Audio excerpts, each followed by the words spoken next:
Ова утро со нас имаме на гости доктор од Неуромедика, станува збор за професор доктор Филип Дума, кој што е субспецијалист по детска неврологија. Докторе, добро утро. Си го научив ова напамет како учениче. Добро утро, да, тоа беше формално, но не мора формално да се обраќаме.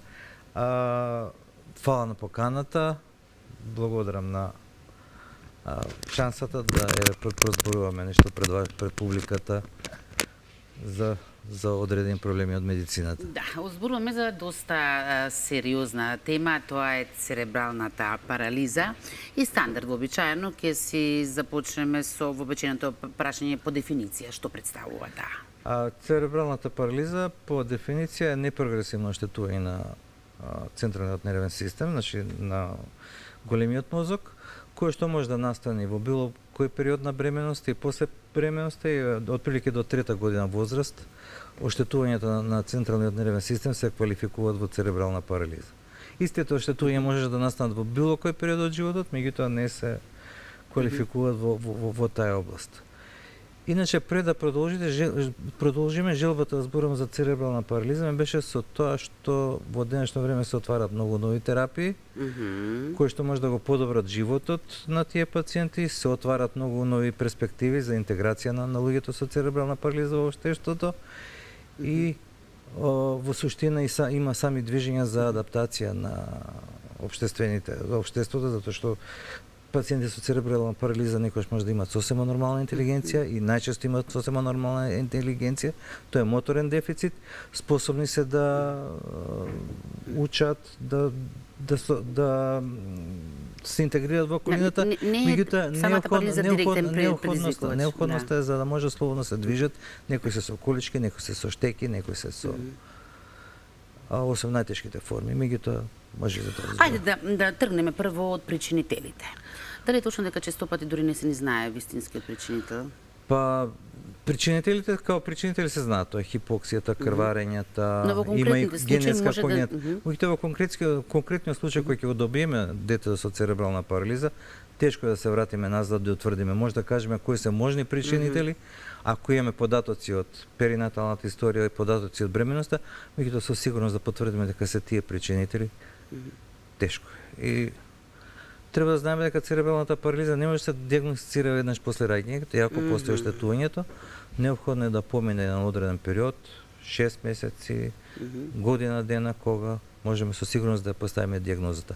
Има рани знаци, меѓутоа тоа не се класичните знаци на церебралната парализа. Кои се раните знаци? Кои се првите симптоми? Млитавост на телото, или може да биде асиметрична млитавост, со очувани појачени рефлекси и дури покасно се јавува спастицитет, дури покасно се јавуваат другите проблеми.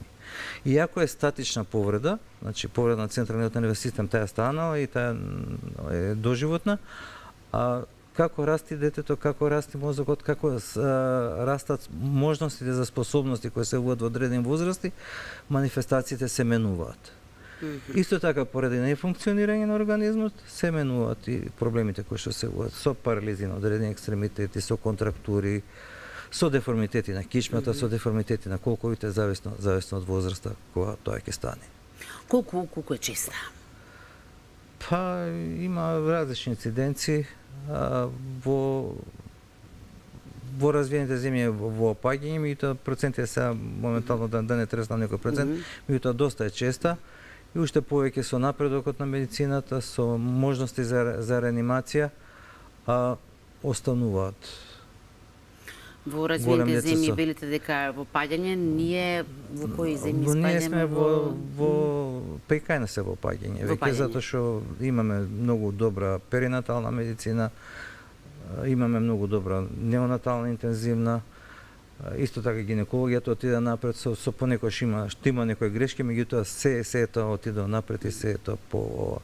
Меѓутоа се раѓаат деца од 500 грама, и тие преживуваат, порано не би преживеале, и тука е вештина на неонатолозите, на интензивците, меѓутоа сепак и со најголемата вештина, со такви тешки раѓања, може да има после тоа проблеми. Се јавува строго само кај деца, никогаш подоцна не се јавува? Значи, како дефиниција, церебрална парализа е оштетување на централниот нервен систем од раѓање до 3 годишна возраст. После 3 годишна возраст, во сообраќајќи истите симптоми може да се добијат, истите знаци, или со, што знам, со крварење во мозокот и така, меѓутоа не е тоа церебрална парализа, тоа се хемипарези, хемиплеги, параплеги. Мозокот е еден, манифестациите на оштетувањето на мозокот се секогаш слични, меѓутоа као церебрална парализа е привилегија на детската возраст. А генетскиот фактор игра ли тука улога? Има и генетски церебрални парализи, меѓутоа тие треба да се откријат и да се исклучат, да се затоа што влегуваат во се прогресивни. Многу често се прогресивни за разлика од церебралната парализа која што има непрогресивна еволуција, така да треба да се разлучат. Ајде стигнавме сега до овој дел што рековте главнината причина поради која што ја поставивте токму оваа тема. Најдов негде податок дека уште во времето на Хипократ тој има споменувано ова, што значи 5 век пред наша ера. Тоа е компликација на раѓањето и колку е по-нестручно раѓањето, колку е по-спонтано раѓањето, толку се повеќе можни тие компликации. Па сега ме интересира да овој 5 век пред наша ера до денешен ден со развојот на медицината, конкретно во оваа област, колку е напредната? Церебралната парализа постои, ќе постои. Оштетувањето на мозокот настанува. Некојаш настанува интроутерино, некојаш настанува после раѓање, некојаш настанува за време на раѓањето. Има фактори кои што придонесуваат, меѓутоа сите тие фактори многу се плашиме од итен царски рез, се плашиме од вакуум екстракција, се плашиме, меѓутоа сите тие фактори придонесуваат за намалувањето на ризиците, ако се стручно применети, за намалувањето на ризиците на настанување на церебрална парализа. Ќе постои таа и додека постои човекот, така да како диагноза, како болест, меѓутоа свесноста за церебралната парализа, начинот на кој што се третираат тие пациенти и она што може да им го пружиме денес е многу повеќе од тоа што било порано. Нашата главна цел е тоа дете да го интегрираме. Значи, оштетувањето на мозокот нема да стане подобро со време. Колку е помало детето, колку е понезрел мозокот, постои една способност на мозокот која што се вика пластичност на мозокот, каде што здравите делови од мозокот може да преземат функција од оштетените делови и може да биде подобра интеграција, подобра рехабилитацијата кај помалите деца. Затоа треба рано да се познаат знаците и рано да се почне третманот. Третманот во развојната педиатрија секогаш една иста работа, стимулација. Стимулација значи некои работи кои што нормално ги учи дете во одредена возраст, детето кој што има оштетување во тој процес треба поинтензивен систем на стимулација. Тоа е во почеток физикалната терапија, окупационата терапија, понатаму како расте детето се вклучуваат педагошките системи, ортопедите со помагала, можда некојаш оперативен зафат и така натаму и така натаму. Тоа е многу голема област и не знам колку има време цела да ја разградиме. Самиот термин церебрална парализа е еден сеопфатен термин, што колку што разбрав има тука и многу класификации, така што некоја општа терапија не постои, што значи мора индивидуален пристап. Да, индивидуален пристап, меѓутоа стимулативната терапија е физикална терапија. Тоа е општо заедничко за заедничко. сите. Што и да прават пациенти со церебрални, и да дадат на оперативен зафат, и да сечат тетиви, и да работат на кичмата со ослободување на нервите. Што и да прават, неопходно е да спроведуваат физикална терапија. Сите тие зафати, и ботокс да стават, исто така треба после тоа физикална терапија.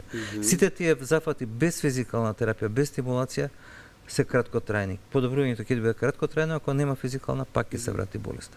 И кај нив е физикалната фактички доживотна. Добро е што кои ќе станат големи, кои ќе станат свесни за својата способност и што имат полесни форми, може сами да се обуваат таа физикална терапија и зависи од тоа каква им е волјата, повеќе од колку или каква е волјата на нивната околина да ги стимулира.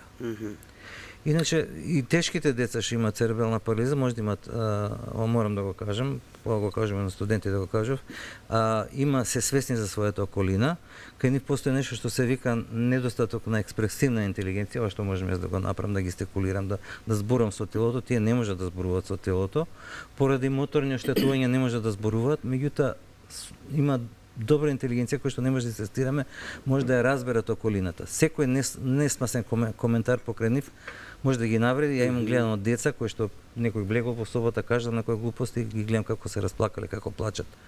А од друга страна, ако им покажете малце внимание и со очи знаат да се насмеат и сакаат да бидат во вашата близина. Значи тоа е нешто на што треба да внимаваме.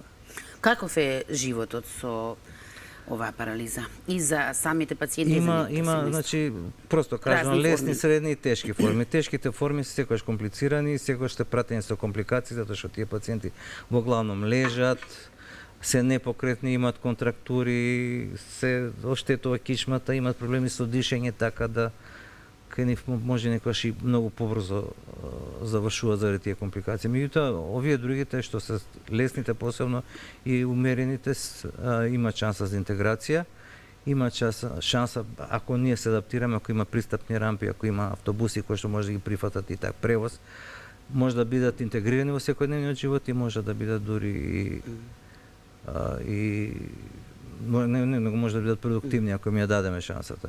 Тоа значи од рана возраст треба да се вклопи стимулација, треба да се вклопи предшколскиот систем, треба да се вклопи школскиот систем, тие деца да станат активни и да бидат вклучени во околината.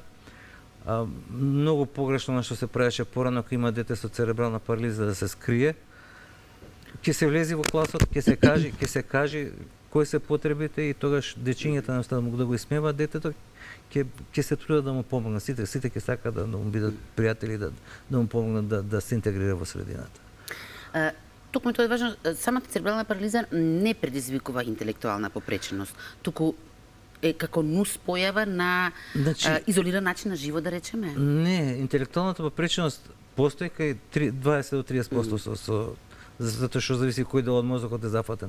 Меѓутоа, експресивната интелигенција, тоа значи дека јас сега дискутирам и покажувам и сега моите гестикулации се јазик кој што ако некој не ме слуша нешто проба да гледа дека нешто активно станува.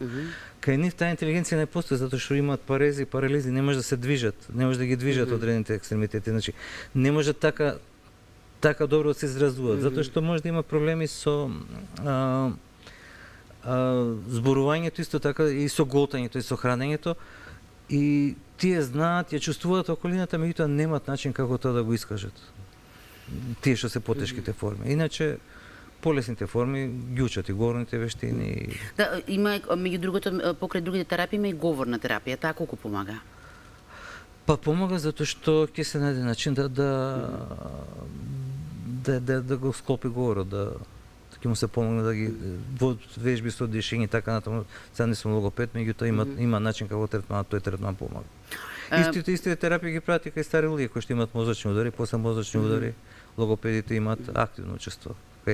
Надворешните протези претпоставувам исто така се од огромна помош, без ни веројатно би било. Да, тоа е дел од терапија, значи тоа се ортопедски помагала или таки денес има роботски справи кои што им помагаат на тие луѓе да се исправат и да одат. Има оперативни зафати, ботоксот и така натаму. Има многу начини на кои што може да се помогне. Меѓутоа никако треба да знаат сите пациенти кои што влегуваат, пошто се тоа големи инвестиции, и голем дел од тие работи одат во странство да ги направат, кои ќе почнат со такви зафати, не сме да се откажат од физикалната терапија. Сега да ве потпрашам, втор пат го споменувате ботоксот и јас кога го прочитав се зачудив со оглед на тоа што немаме ни доволно информации за ботоксот, веќе и во друга конотација нели го сваќаме.